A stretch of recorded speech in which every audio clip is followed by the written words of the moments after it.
Hey everybody, this is Thomas. What's up? Hope you guys are enjoying the golf wherever you are. Here in the UK, it is pretty depressing, I've got to tell you. For those of you who are in England and know what's going on at the moment, it won't be news to you guys.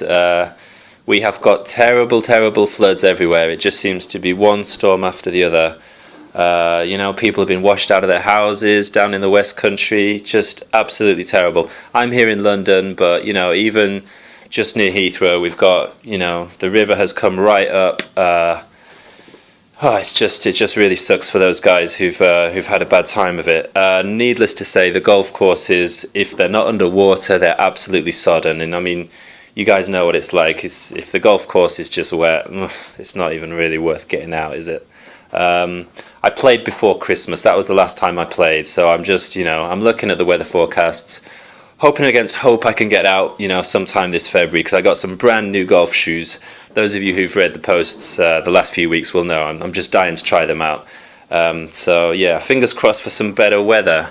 Now then, guys, in the last few posts, those that have been following the blog, you'll see I've been talking about gloved and gloveless putting. And I've also done a couple of posts about some concepts called touch and feel in putting.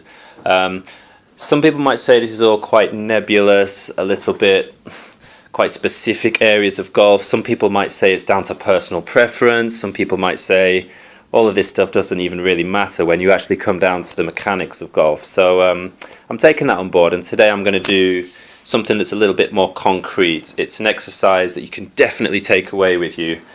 Something that you can put to work, and it's definitely going to help your putting. Okay, so the title of this audio is the lasering in on your putting performance. Okay, so this is basically it's a stats driven exercise. Don't get too worried about that. You're not going to be having vast amounts of data and putting them into spreadsheets or stuff. It's just it's a mindset more than anything.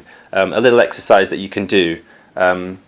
And the objective of the whole thing is to see where you are as a player and as a putter, okay? So we're just going to, basically all we're going to do is just observe ourselves during a practice round, make a few notes, and just try and identify where we are as putters, okay?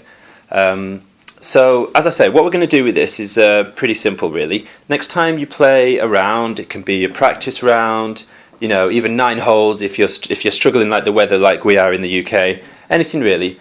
Just get yourself onto the golf course, but what you're going to do is on the scorecard you're going to make a couple of little extra notes. Instead of just writing the score per hole, I want you to make a little space on the scorecard, or get yourself another little piece of paper, and you're going to make a note on the putts that you make on each hole. Okay, so as I say, the aim of this exercise is to try and assess the condition of your putting and identify those areas in which you can improve. Okay, so try and keep that in mind as we do this exercise.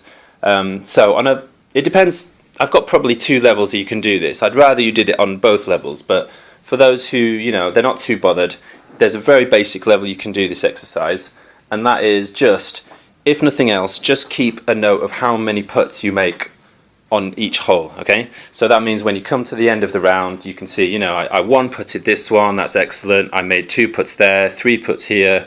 Oh my God, there was a 4-putt here. Just even that can help, just to kind of get you conscious of how many putts you're making.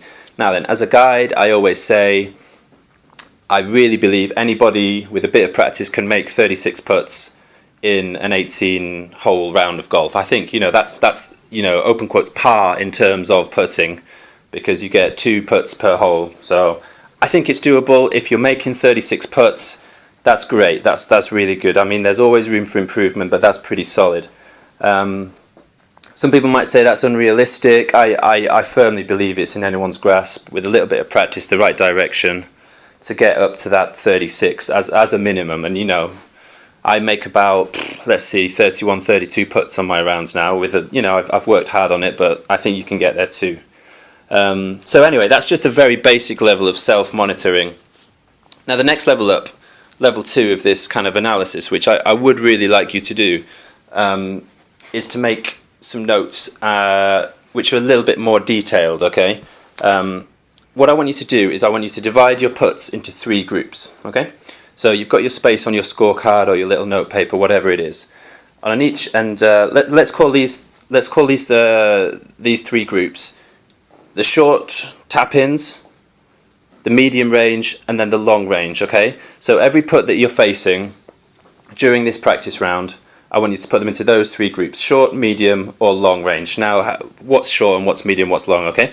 Let's say within 3 feet, those are the short, the tap-in ones. We'll call that group 1, okay? The second group, let's see, we've got the medium putts, let's say 3 to 10 feet, okay? So those are your medium putts. Anything longer than 10 feet, we're just going to call them long range putts for the purpose of this exercise, okay?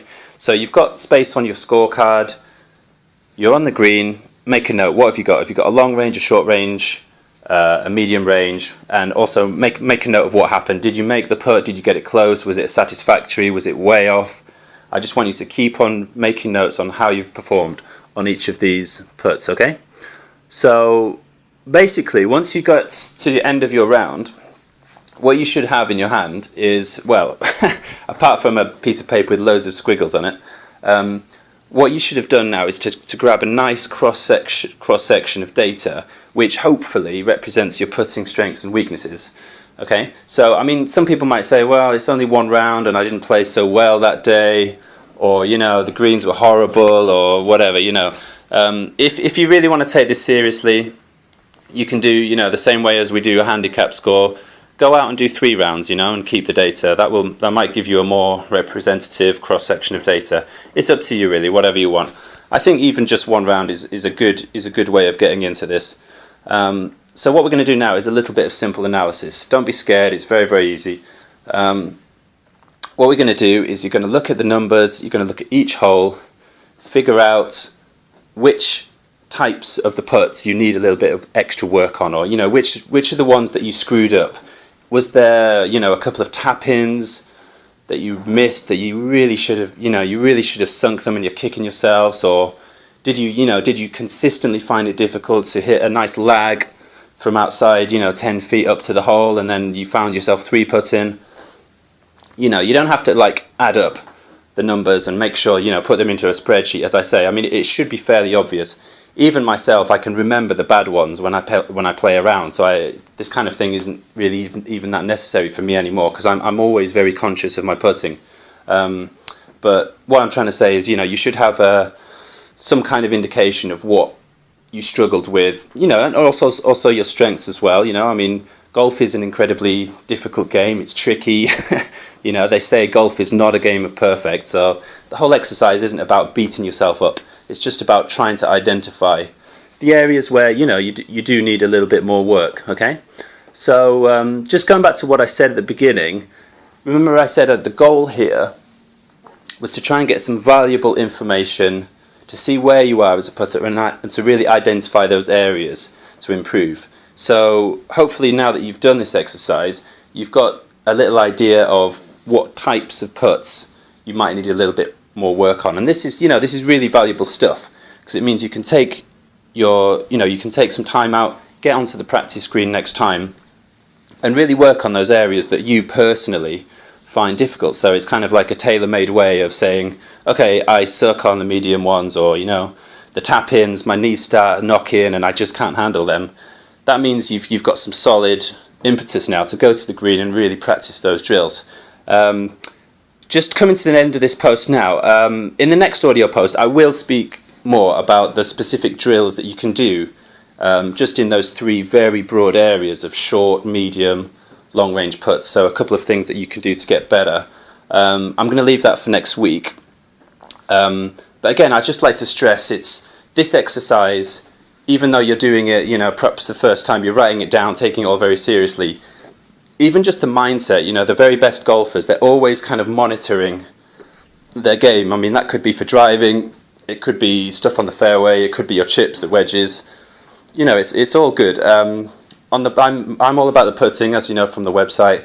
I think it's a great thing, a great habit to get into if you can continually monitor your putts, see what's going on with your game, and then take it out onto the practice green.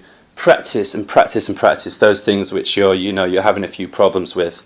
I will point you in a few directions just for some information on the meantime. If you want to go to the site, and you want to have some information on specific lengths of putts or whatever, I've got previous posts, one of which is called Handling Short Tap-In Putts Successfully, and that will give you a few tips on the tap-ins. There's another one which you can take a look at if you're having a problem with the longer ones, which I've called quite humorously Dealing with Long-Range Monster Putts. Actually, you can access both of those posts through the sidebar. I think I've got like a little top 10 post widget, so in the meantime have a look at those if you want to have some material on how to get better on specific length putts. And that's pretty much it. So as I say, next time, whether it be audio or written, I'm not quite sure yet, I'll go into drills that you can practice to get those medium, short, long range ones, whatever you need more work on. I'll give you a couple of drills so you can start working on them.